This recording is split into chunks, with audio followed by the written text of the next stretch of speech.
Voici pourquoi est-ce que les étudiants restent pauvres. Actuellement, là, je suis dans ma première université que j'ai eu à faire. Ça, c'est l'école que j'avais eu à faire il y a peut-être 5 ans. Vous voyez. J'ai eu à faire 2 universités. Et là, je me rends compte que l'université n'a littéralement pas changé comparé à avant. Ça n'a presque pas changé.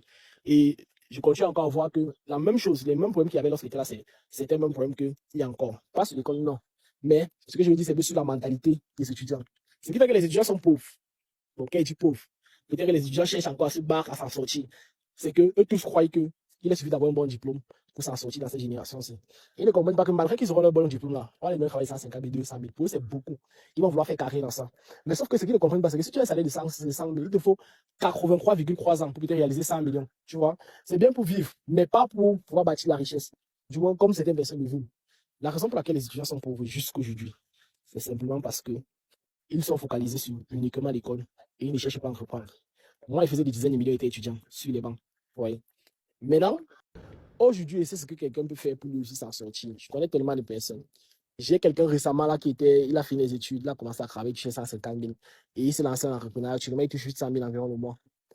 Je sais exactement ce que chaque personne a besoin de faire pour pouvoir s'en sortir dans ce domaine-là. Et le seul conseil que je peux donner à ces gens-là, c'est ne restez pas focalisés uniquement sur les études. Concentrez-vous aussi sur le business en même temps que vous faites l'école. Moi, j'ai eu l'habitude de faire l'école en même temps que je fais le business.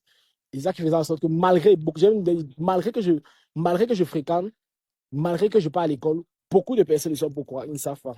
Parce que je fais mes affaires, je ne mets pas en avant le fait que je suis étudiant et tout. Mais j'ai décidé de prendre la décision de ne pas délaisser les études. Parce que beaucoup d'entrepreneurs ont abandonné les études pour pouvoir se lancer dans leurs rêves. Sauf que moi, j'ai compris que ça, c'est quelque chose qu'un jour tu regrettes. Donc, pour éviter ça, j'ai décidé de me concentrer sur l'école.